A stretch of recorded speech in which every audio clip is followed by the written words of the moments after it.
Three, two, one. How's it going, everybody? It's good to be Hey. back. I'm here with Howard Lerner, and I am John Pa, the Hey. disreputable one. And it is a pleasure to be back. And last week we talked about trust, building trust in a digital world. This week we were going to continue that conversation, but this week we had conversations, Howard and I, on our own on a walk. And we started talking about, well, really, it wasn't talking about motivation on the walk. It was probably before that. Anyway, we had conversations about motivation. I called you. Yes. I had been procrastinating, and I was hitting a procrastination crisis. And you asked me the status of our website. And I, in a moment of brutal honesty, I said, I texted you, I have no motivation, no inspiration. Zero motivation. I can hardly do, even the smallest tasks seem insurmountable, like mountainous obstacles. Like climbing Mount Everest, which you need a lot of motivation. Like tying my shoe is like felt like Mount Everest. I need a shoelace Sherpa. That's how I need that help, that level of assistance. That's utterly ridiculous, but so interesting and true, and so realistic to life. And so that's why we started thinking, well, what can we do to talk about and address that? Because especially now during this time where it's overwhelming, emotionally, physically. Yeah. There's just so much junk that is hitting us, especially on an election year. So much in the media, so much negativity. Yes. Mm-hmm. It is easy to be bludgeoned and beaten down and bloodied, psychologically, emotionally, spiritually, you name it. So how, especially I think in your midlife, you've already lived a fair amount of life. I'm in my 40s. Howard, you are in your 50s. Yes. And you know that, but the audience doesn't know that. Anyway, so how do we, in this time of having already battled, a fair amount, and maybe some of you have done pretty well in your career, you wonder, what am I doing all this for, and how do I stay in it? How do I keep going? So that's the topic right now, and I'll throw it over to you, Howard. In these last several days, as you've been kind of feeling this out and figuring this out, what has been going through your head? Like, how have you been dealing with this, and how did you even know that it was a motivation issue? So, because I would imagine that there are a lot of people who don't even recognize that it's a motivation issue. They just, or maybe it's not a motivation issue. Maybe it's something else for you. I mean, I'm not sure. Yeah. I mean, let's just explore this thing. Let's just figure this out. Right. Well, the options are that there's I'm just bored. I don't have enough on my plate. There's maybe a physical issue. Maybe there's a psychological issue. Maybe I've chosen the wrong thing and wasted my entire life. Who knows? Who knows? But what do you should know? Well, what are you thinking? Yeah. If I knew, I wouldn't have sent you that pained text a few days ago. It was a call for help. No, yeah, no, absolutely. And I have to be my own doctor here now. I have to diagnose and treat. Which, by the way, I think is super brave. Like, to even recognize that you need help. Yeah. I got the text. I was like, what? I was like, I gotta call this guy. And you did, and thank you. Yeah, absolutely. And it was helpful. I will admit that I have gone through this before. I've had these experiences before, but more lately. When I think a lot of time, okay, so just what I do, I do web development for various clients, small, medium-sized businesses. Mm-hmm. And it's, it's a creative job. I find it very gratifying in some ways. It's like putting a puzzle together. It's creative. I think it's it's right and left brain. It's really kind of everything, but it's also by myself. I'm doing this by myself. And while I'm very introverted, I do find that I'm the only one. I am accountable only to myself, even more so than my clients. My clients trust me to the extent where, they're not knocking on my door saying, "Hey, where's my stuff?" I'm usually still out ahead of their expectation. But for my own baseline level of productivity, I'm not happy with that. And I don't even know if that's a bad thing. It may be just that's What do just you mean where you're I not am. happy with that? What do you mean by you're not happy with that? What does that mean? You're not I happy with don't. what? Okay, so right. So this manifests itself by I sit down to do a project. It can be a very small project or a very large project, and I find myself distracted. I get up, I walk around, I sit down, I stand up almost immediately and maybe get some coffee, or I go. I don't turn on any TV at all during the day. None of that. I'm not there. But I really do have to I do have to force myself. Once I kind of get into it, I once I start, I have the tasks and I do them. But it takes me a long time. And if I break that concentration, it's it could, and I'm talking about, it could be like maybe an hour of So it takes an hour to get the like actually sometimes focus to get sometimes. into the work. Mm-hmm. Mm-hmm. Yeah. And I didn't notice that when I was younger. When I started we talked about our businesses last time, and I started a coffee company with a partner in 1994, and I was so focused. I knew exactly what I needed to do every day. I knew when I woke up, it was an enormous amount of work, and I knew what needed to be done and the triage, what was most important, and I would just get to it. I'm not going to say I wasn't burned out at times, but I never lacked for inspiration. Now, I find that I have a hard time reaching in and finding that inspiration, and that's a relatively new thing. What do you think that's okay? It's relatively. So what do you think is the difference? Because I have my own theories about you. You know that, and I tell you Mm-hmm. exactly what I Yes. theorize. Yeah. One of the theories, just for the audience, is that um, I I think that Go ahead. you Go for it. well no you don't like what you do. I think that I think you like to work. I think you like to produce. I think you like to help people. Mm-hmm. I think you like to create things. Yeah. I think you like the value of earning money. Not necessarily, and I phrase that very precisely. I don't think necessarily because you don't need the money, but you like the money, but you like the actual earning of money, not even necessarily. Money is the honest statement of, hey, there's value here. You've created value. You've done Yes. something that is it's one thing to it's like the difference between you can like my business all you like on Facebook, but that's not going to help me pay the bills. That's not going to that's free. But Yeah. when you pay me something, that's really a statement that I've created some value, literally. But the point is that you don't like I don't think you like the actual work. Meaning I think you enjoy coding. I don't think you enjoy coding for other people all the time or that much. Enough for you to get around or over some of the difficulties. I was about to say the BS, but some of the difficulties of client work. And I think anybody who's done client work knows the difficulties of working with clients, the challenges. Yep. Sometimes they're fun challenges. Sometimes they're just not fun challenges. So I would imagine that for you that there is a sense that I wonder. That's what I wonder is that Are you doing something that you just don't enjoy? So therefore, it is demotivating.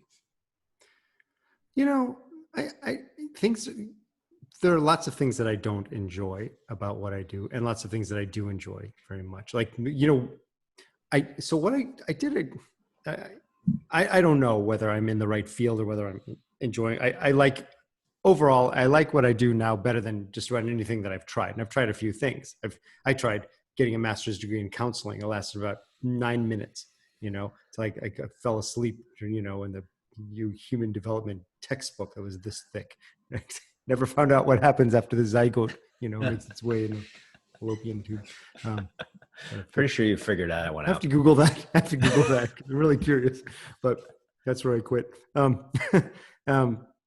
tried that. So, you know, I've tried a bunch of different things, and the web develop. I keep going back to the web development thing because it does tick a lot of the boxes. And I know you're not going to love what you do every time, but what I have found is that when I, in the past and in the recent past, when I have felt a lack of inspiration, reaching out to a community, finding maybe an accountability partner, and I consider you an accountability partner as much as a friend.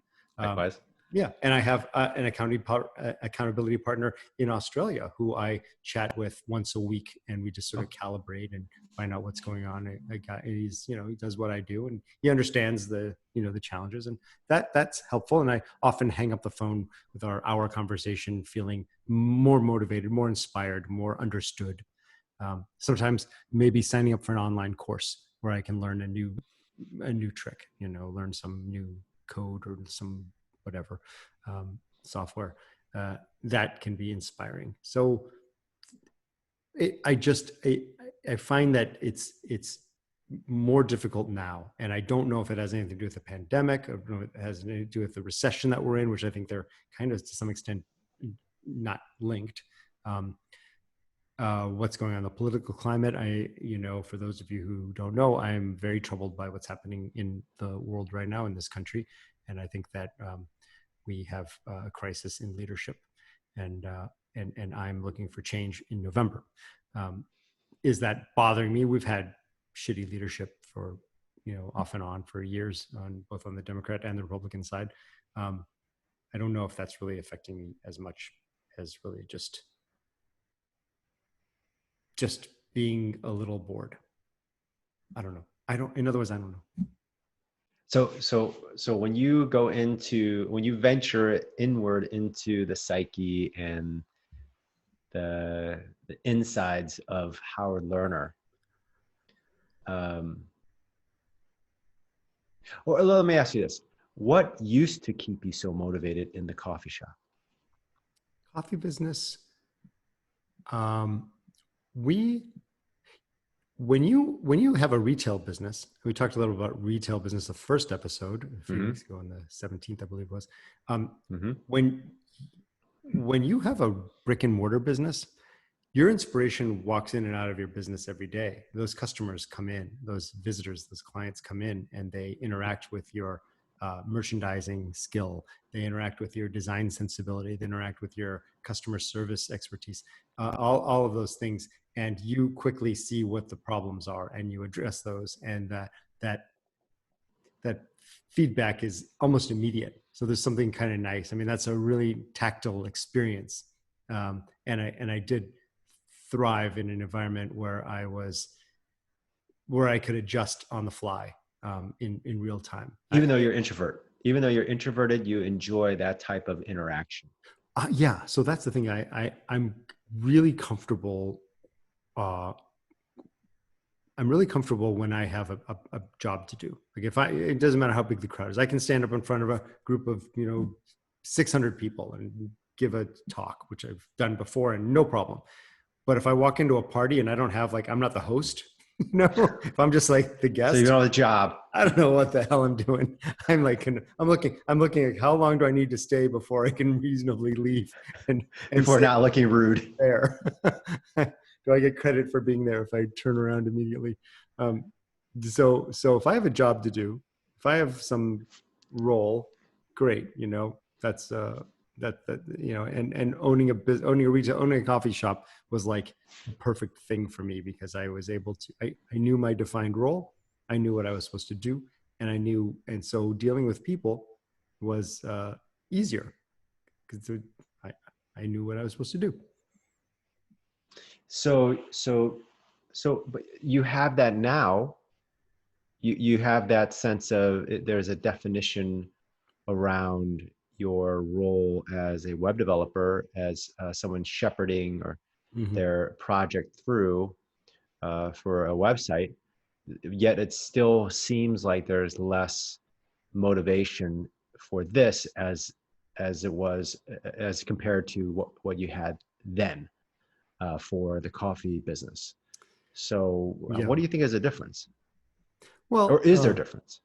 mm, well, also think that when I was, 28, 29 years old, starting Caldi's Coffee, uh, I was a different person. That was a half a life ago. And, Mm-hmm. you know, I, well, I've changed, and I'm not as fascinated by basic commerce as I was. And I get it now. It's, you're selling stuff, you buy stuff for one price, you sell it for a higher price. And, and you try to, maybe I'm a little jaded, you know, that could be the case, but Maybe. I know that when a new client does call for my web development services, I get very excited about that. And talking about the new project and making a plan for that, and, writing the proposal, that's exciting to me. But the day-to-day work of just doing the stuff, is not particularly, uh, hasn't been particularly inspiring to me. And that's really most of the work. Most of what a web developer does is fix issues on an ongoing basis on a website that's already existing, or is involved in a long website build that goes months and months, and you're just moving the needle a little bit every day, getting some feedback, tweaking. And that, to me, while I do enjoy the problem solving of it, I also feel like, it's if I'm not doing it, it's not getting done. I'm trading and that's maybe part of the problem, is that I'm trading my time for money, and that's not a great sustainable model. It is the model for most people working in the world. Most people working in the world trade time for money.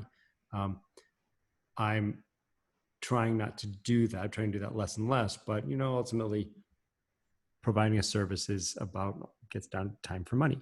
And I think that bums me out a little bit, So why do you keep it doing it? because there are elements that I do enjoy. I do. It is a creative element. As I said, I do like getting the new business. I do like the creative side of it. I do like solving the technical problems.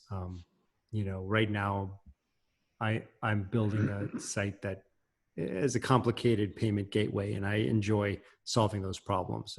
Having, in this case, it's a golf tournament. I'm trying to, allow teams to register for this golf tournament. And it doesn't sound very interesting, but and I'm not a golfer, but as a puzzle, putting a puzzle together, I find it very interesting, doing that. But that's, most of building a website like this is really just sort of like making sure that the fonts fit on the screen, and making sure that it works on a phone as well as on a tablet. And that kind of stuff just gets a little tedious after a while. I know this sounds very confusing to most listeners, but I imagine that there are a lot of people out there who feel the same way. I don't think it sounds confusing for a lot. I mean, I would imagine that, so a person living out their lives, they're in their 40s or 50s, they have a job, maybe they're middle management or something like that, or most people, I would imagine, have a job just to have a job so they can have income. Yeah. It's not necessarily their passion, but they might be bored out of their minds. They work to live, not live to work. Exactly. And they live for the weekends. Mm-hmm. And they're just doing it. They're just doing life. And Mm-hmm. I don't think there's anything wrong with that. And or even a but. I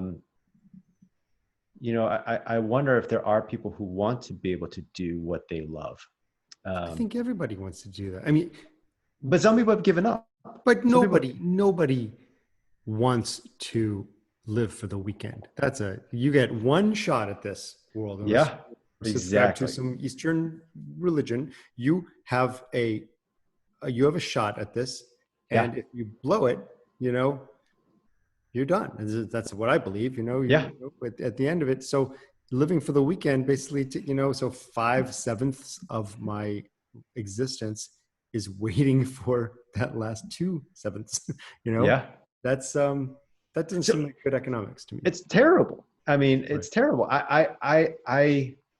I feel like a lot of people would feel imprisoned in their lives. I don't know if they would use that language, but I would imagine that if you are working most of your life and you're doing something, the work you're doing is something you really don't enjoy, there is a sense of feeling as trapped. Mhm. And I would imagine I think that would be very, unmotivating, and yet people still do it because for another reason, their families, You have to do it. they have to do it. Yeah. And it's very different in our culture, in our country, I should say, in our economy. It's very difficult to make those transitions. There's many reasons why people stick with jobs, even in a really competitive labor market, where it's hard to find where people with some talent can find jobs. It's very difficult because you have healthcare issues, and you have our healthcare is linked to our jobs for some reason. It doesn't make any sense why that would be. Like, do you think be like if your employer is in charge of providing you with your groceries, doesn't doesn't make any sense to me why healthcare should be associated with your job. But That's all. Yeah, that's a whole nother the whole other issue. discussion. But it is defeating when you think, I wake up in the morning with an idea, and there's people listening out here now to my voice, and they're thinking, maybe just today they woke up and they're like, I have something in me that's creative, and I can do my own thing. I can become an entrepreneur. I can make beat my own path. Oh, but I got a sick kid, and I can't have an insurance gap. I can't do this, and you're stuck. And that's slavery. And slavery is probably the most demotivating institution. Absolutely. I don't know if I agree that term is very strong, because people do have a choice. People can. I don't think that's the crux. I don't think the institutions, the systems that are there do beat down on people in general. Yes, I agree with that. But I will say that we have freedoms to be able to do something different. And I think this is where the crux of the issue is that, especially when we're talking about motivation, how do you get to the point where you're like, I'm going to do something different. I'm going to try something that is outside of the norm. I'm going to break the status quo. Mm-hmm. And so I think that's why this is so important. But what's interesting right now is that you, with so much freedom, mm-hmm. I find that it seems like you're also trapped too. That We're there all is trapped. I mean, we all have. I mean, we all have to live realistically, and and first of all, I'm not rich to the point where I can just go live on an island somewhere. That is not the case. But you have financial freedom. You do not have to work if you lived within certain means. You could live comfortably, and you can also take a much more risk than other people. And so so that type of freedom, financial freedom, time freedom, is incredible. So now here you are. So I think the interesting thing is that you've already taken away some parameters that other people usually have, like finances. Right. Excuses. Excuses. Parameters. These are fucking excuses.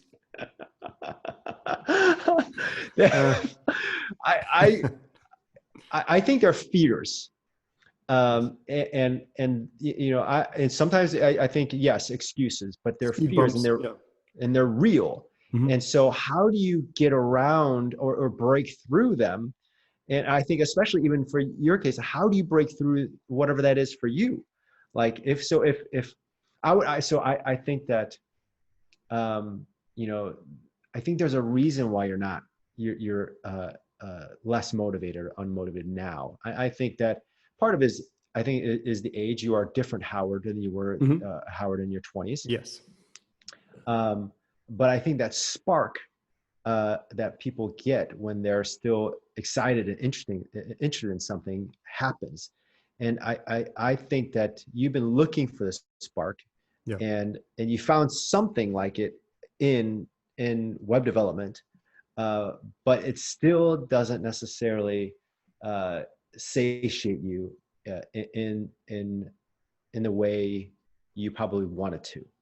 Um, so so how do you get I think that part of this is, and I think that a lot of people are there too. Like here they are, they feel like I'm in something, I don't necessarily love it, I don't know what else to look for, I don't know how to go about that. Right. um, how how do how do you break through that? And you've done it before, I've done it right? before, You've done and it before.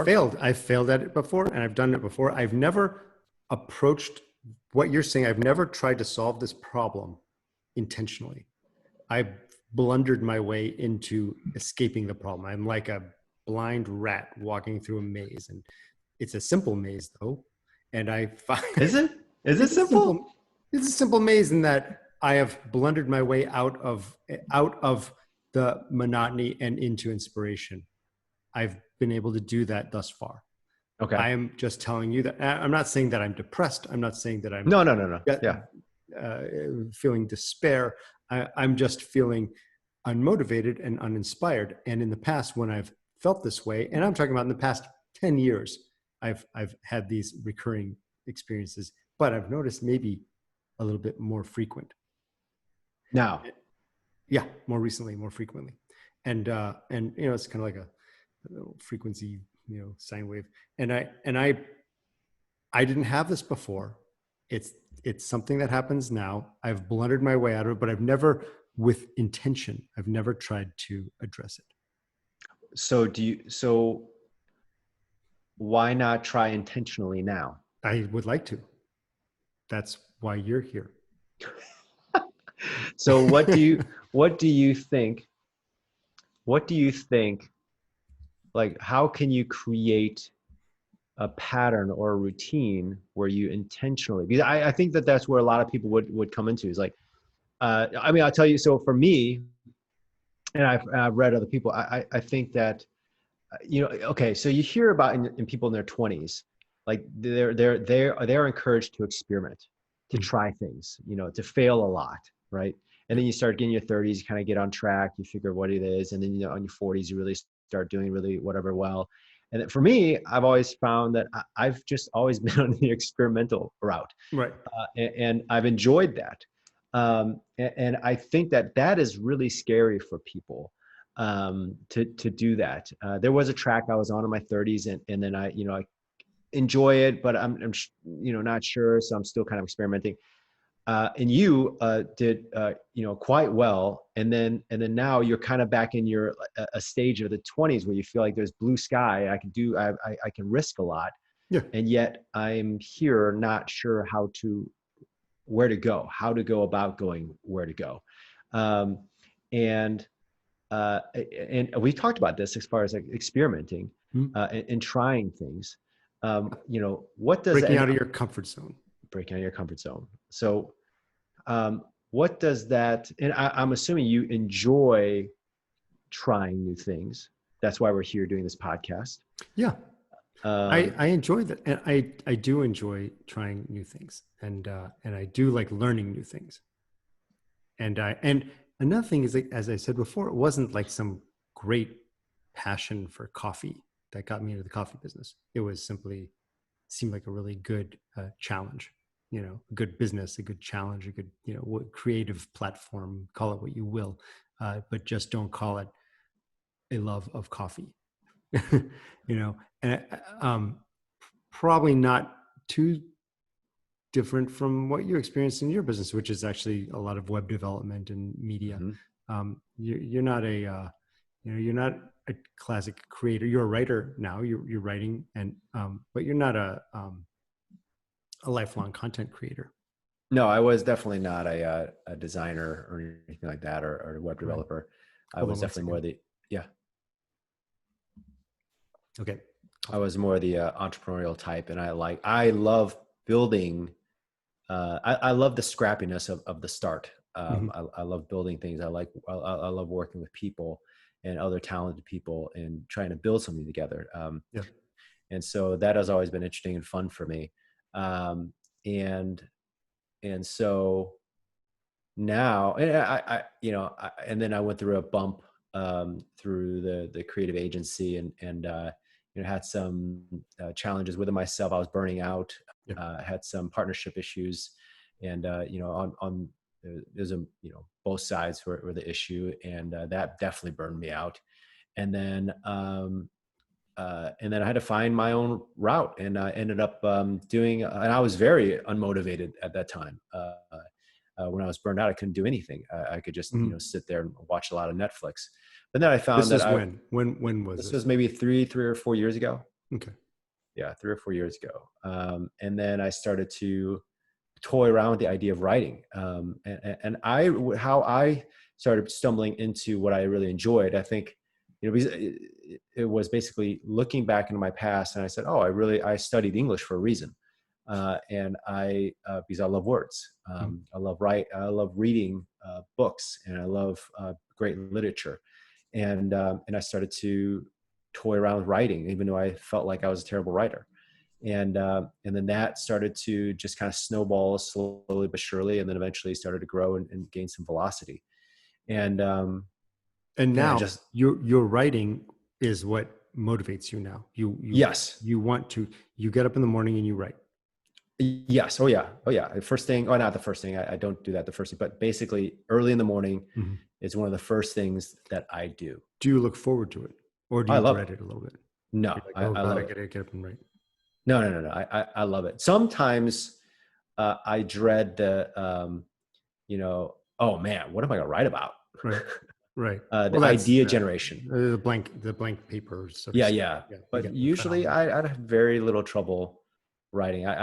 Because I've always been a terrible writer. So I'll throw crap all over the place, and then eventually I'll move it around. It starts sounding a little bit decent. But getting it starting usually is never. I enjoy I enjoy being in a state of flow. Well, I would Um, disagree. You are a very good writer. Thank you. It's demonstrable. Johnpaw.com is, you can check out his work. It's very, very good. So why do you say you're not a good writer? Well, I used to be a very poor writer because I didn't understand the mechanics of writing. Mhm. I just grew up in an immigrant home. Nobody read Mhm. Dr. Seuss to me. Nobody read Mhm. anything to me, not because they didn't love me. They just didn't. They didn't master. They didn't understand or know the English language very well. Mhm. English was like a third language for my parents, Mhm. and so that, and then also to being in school when you get enough bad grades or terrible grades on your papers, you start believing what you're seeing, and you're like, wow, I'm a terrible writer. Right. And I was a terrible student.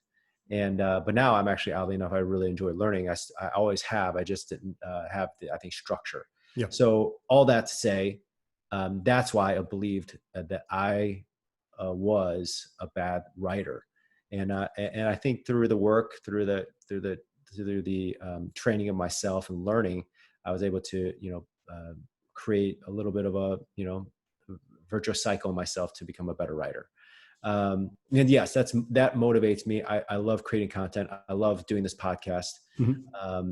But I enjoy most of all creating impactful content to other people. Yeah. And I think that the writing is part of that, but then also I write for myself. I just love the exercise of getting into the shaping of words. Mhm. And that's, there's something about it that just that gets me. Yeah. So when you walk around in your life, when you're living your life, and you're living your life now as a writer, and maybe you Yeah, didn't live as a writer no, prior to this. Now part of your self definition is writer, yes, and so you have to kind of walk around journalistically. You have to think, okay, this is that what you do? You look around your world now, and you have a special new receptor for potential content out there. So like like a little antenna that pops up that you say, hey, well, that would make a great story, where you maybe never had that before. And is that inspiration? Is that the same thing as inspiration? Like, it's like a sixth sense. Like I remember as a journalist, I was a journalist, I would look for a news story. I was looking for the news angle everywhere. Yeah. I look at any document, anything. I was always 24/7. I was always thinking about, and you know, I would imagine the same thing as a writer. You're looking for the next piece.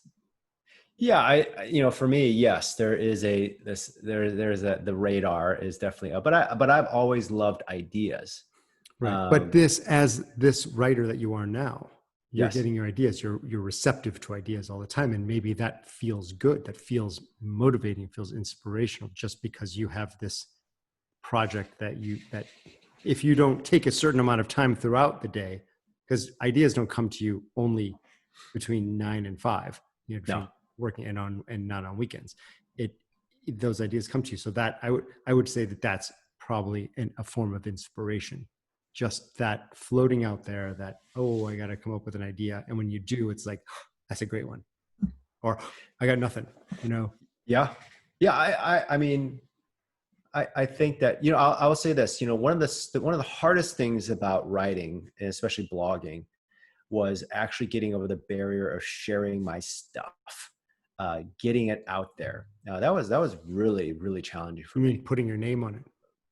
No, not putting my name on it, just putting my content out there. It wasn't about my name. For judgment, for the world's judgment. Oh, I mean, they're all going to see me as I really am, a terrible writer, as an idiot, as an adult. Right. Imposter syndrome. Oh my gosh. I mean, it was huge. I was terrified of that and feeling vulnerable. I mean, that's really the, yes, right? It's scary. Isn't it scary? Oh, terrifying. And the same thing with starting a business. I'm 55. I've been quite successful. I've made lots of mistakes, but I've had lots of home runs. Yeah. I get calls throughout the week from people asking how to do their business and will I help them and blah, blah, blah, as you do. And I still feel like an imposter. The scariest thing is putting my name on something and putting out there this podcast, just putting it out there. And we're just sort of freewheeling it here, you know, but still once that hits, it's one thing to talk about, to plan it, even to record it, but another thing to hit publish. You know? It's so true. Or even worse, marketing it. Pushing yourself out there. If you can find it, I'm okay with it. You can find it, but putting it and like throwing it on someone's feed. No, listen to me. No, hear my stuff, read my stuff. Right. Check me out. Yeah. Because if it's just content on a blog, it's ignore me. No one will find your damn blog. No one's looking for that. No one's looking for this podcast. We have to do something to put it in front of people. And the most obvious fools are the people we know whose judgment we are most fearful of. So, you know, I gotta go, man. I gotta hide under this table. You gotta get out of here. I've been a professional writer. I've created a business. I've done talks, and still, so I can imagine what it must be like for someone who's new in the workplace, just working a regular job, working in a cubicle somewhere, or maybe working on a warehouse somewhere. But, you know, we all feel that way. We all feel that way. Yeah. We all feel that way. Yeah. And I think that is a pinch on motivation. It is a huge speed bump along the way. And there's all those things add up. Yeah. Fear of judgment and and then just this is a lot of work and there are other things to do. There's, you know, I've been watching The Handmaid's Tale. That's very compelling. That draws. Oh, you were watching a show on Hulu? Yeah. I haven't watched. I've only read the book. Great book. Yeah, I read the book and it's very different. Yeah. Oh, really? Yeah. Great book. I really enjoyed the book, so it's different. We could talk about this later. So go back to one thing though. Margaret Atwood continues to write. She's like maybe close to 80 years old. What? Yeah, Margaret Atwood. That's not the book. Huh? That's not the book. Margaret Atwood, the writer. Oh, the writer. Okay, so I thought you meant the actual the character. No. I don't remember the character's name. That's why. Yeah. Right. Yeah. You know, I can't remember exactly. Offred. Yeah. Is anyway, it doesn't matter. Offred. Yes. Whatever. The motivation is there. She's 70, in her late 70s. Exactly. And she's motivated she's motivated to sit down and do writing, which is a solo act. Your buyers, it's not collaborative. You're just writing your books. Yeah. You're doing that. And she's motivated to do that. I have infinite respect for that. Yeah. Seth After Godin. having trying just Seth Godin, yeah, it's a whole different kind of a thing. But yeah, just that consistency, that sort of radical consistency. Just sit down, do it, sit down. And that's why I love to hear what you say when you say, "Well, I like to get up." You get up and you write every day. Oh, I love it. Yeah, it's therapeutic even. So that's why I think that's why when I think, the other thing, okay, so I will say this, for people who are thinking about breaking out of their mold, Mm-hmm. breaking out of status quo, Yeah. I think anybody can do something better than what they're doing now.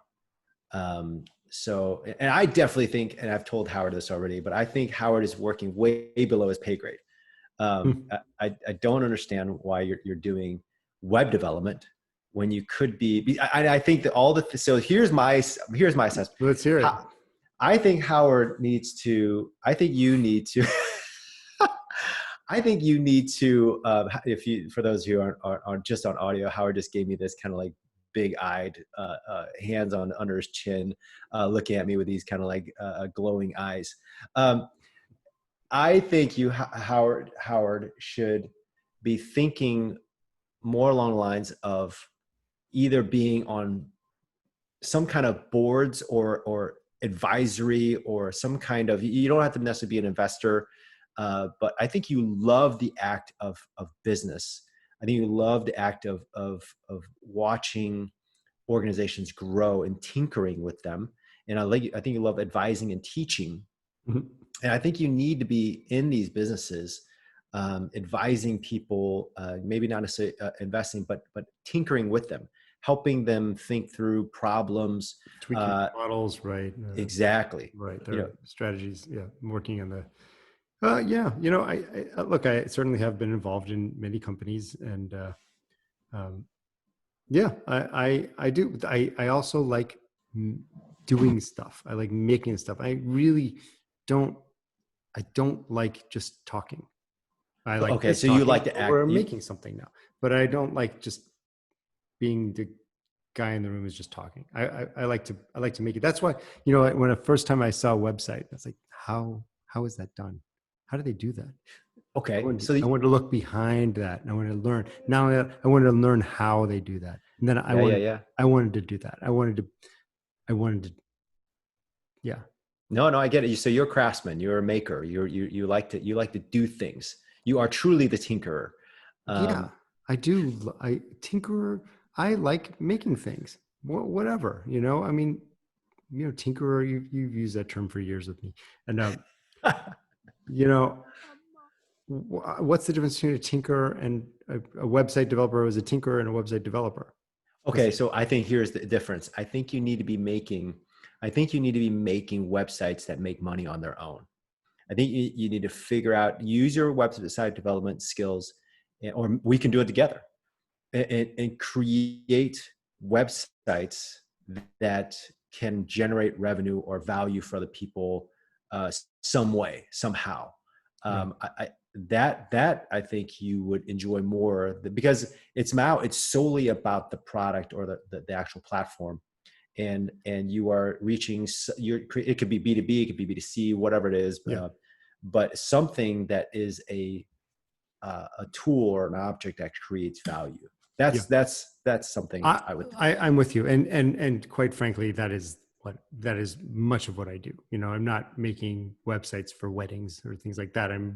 All of my websites are B2B or B2C. Most of them are B2B, and they all have some component of multiple components of lead generation or e-commerce or some kind of a education platform or something like that. But I think you're right.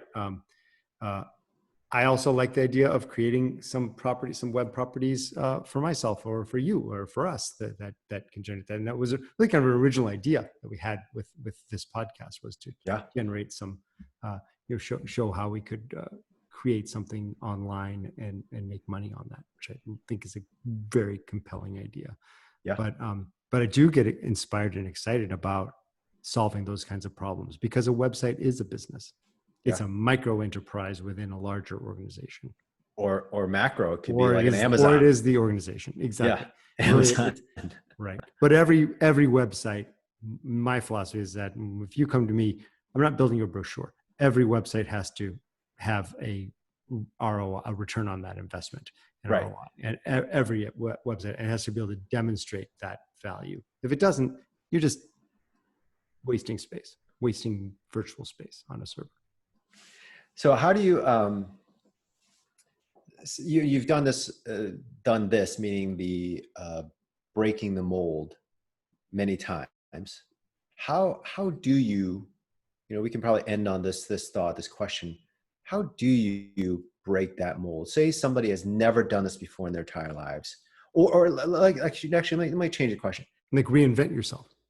Oh, yes. Yeah. Reinvent. How do you, in your midlife, because it's a huge transition, how would you, if you had never broken the mold or reinvented yourself or tried something new, what would you say to a friend, in their 40s or 50s, asking you, how do I do this? How do I start my own thing or try something that, I've been doing this one thing forever.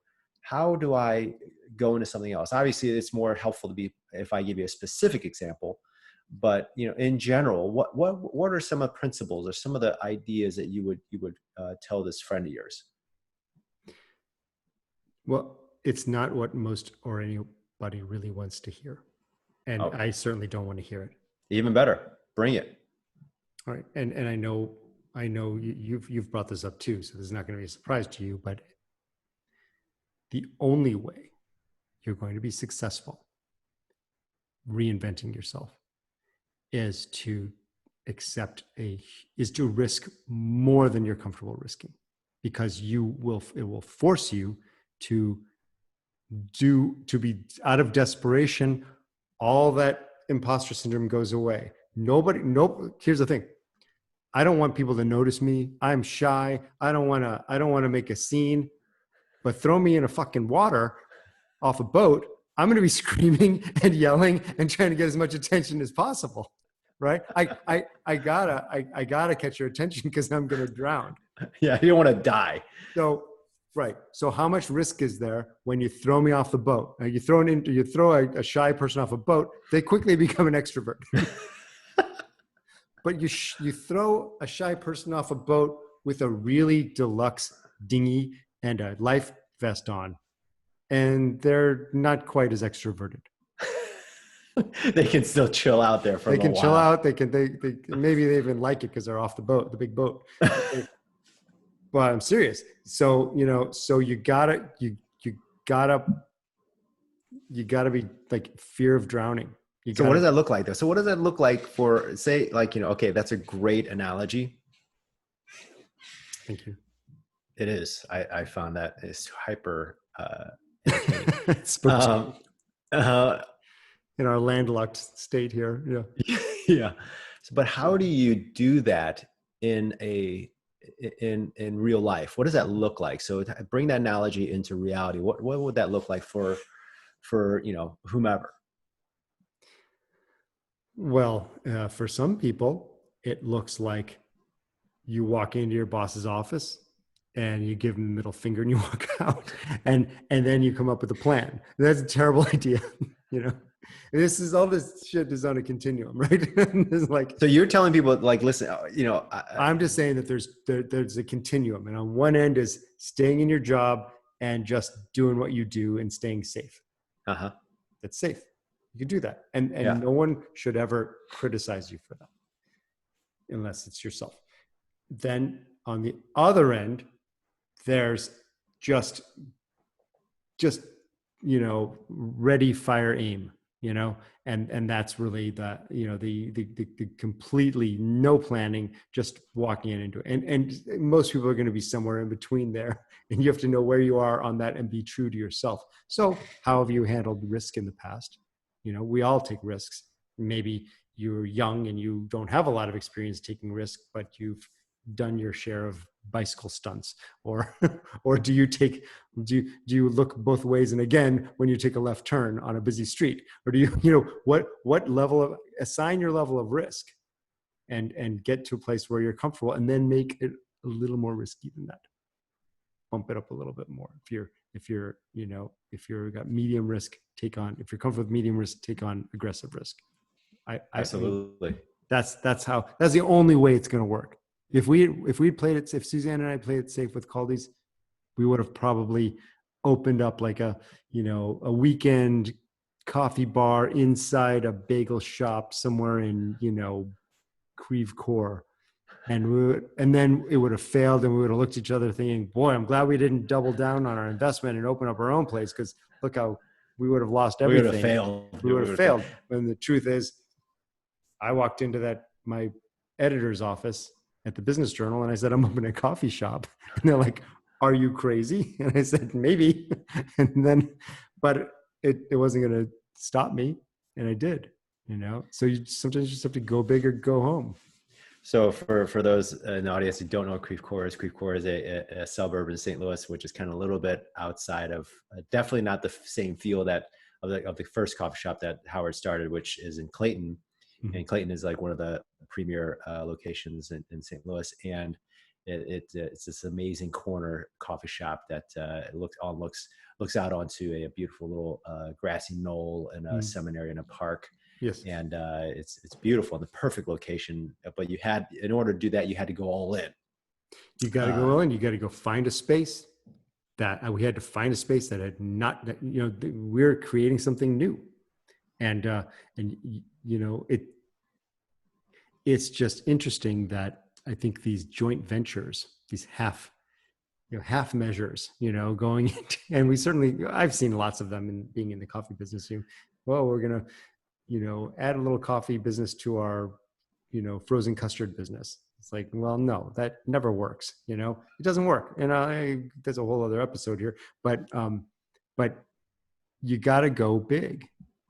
You got to go big because you got to have something big to lose. Because generally those half measures, those little half joint ventures and things like that, it's just a symptom of your own fear. So then how are you going big right now, Howard? Oh, great. This is not about me. You don't have to answer that, but I will say this. I will say this. A couple of stories, I think. So just to give you a spectrum of other experiences, not my experiences, but other people's experiences. One is J.K. Rowling. Mm-hmm. J.K. Rowling, she still had a job. She had kids to take care of, and she wrote and hustled like crazy on the side. Right. And so that is amazing, but she had to put in the work in order to do it. She got rejected time and time again. And then somehow she got an agent to rep her, and they got a deal for her, which obviously made her one of the wealthiest writers ever. Right. And then the other story is, which you probably don't know about or haven't heard, is Dude Perfect. Dude Perfect is a YouTube, one of the biggest YouTube channels on YouTube, and it's just I think 5 dudes that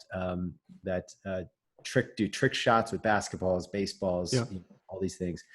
And they were after doing their YouTube channel for years, they were married now. They had full-time jobs and doing this on the side on the weekends, and they had a choice to basically give it up or go all in. And they, all 5 of them and their families, or at least their wives at the time, agreed to basically have them all quit their jobs and go all in on this bad boy. And then from there, they started getting these huge deals with Nerf, with all these other companies, and they started growing a real business. Can you imagine how great that feels when a big company wants to license your name, wants to make that joint venture with you? What a great feeling that is. Oh, and you're never going to feel that way until you take that big risk. But could it have happened while they still had their jobs? May not have been as compelling to their partners there at Kenner or whatever, the Nerf or wherever their partners were. It may not have been as interesting. And hey, you guys aren't successful people people who are all in want to work with people who are all in. All right, folks. It's thank you for your motivation. I feel more motivated just by listening to you, Howard. I feel a little more motivated too. I take a nap until that goes away. I'm happy for that. I'm looking for motivation. And if you guys, if listeners, if you guys have ideas for motivation, I'm all ears because I know this is going to come back. Yeah. I mean, I do think that the question is you know, how are we, because I definitely have heard going all in, and I've done that in the past. Mm-hmm. And I wonder, you know, what is it for you? And we could talk about this in another episode, but you know, what does it look like for Howard, who has financial freedom, somebody who does have a lot of options, Right. What does it look like to actually go all in for them? And we don't have to go talk about that now. Maybe it is next episode, maybe not. But well, I think a lot of people in their 50s and 60s, they're approaching retirement. Maybe they retired a little early. They have, you know, now, do they want to sit back and protect what they have, or do they want to kind of, you know, double down? And, you know, and what is that? Yeah, so it's all good stuff. We'll have more conversation about this. More conversation. John, Howard, have a great week. You too. Great talking to you. Take care. Bye. You too.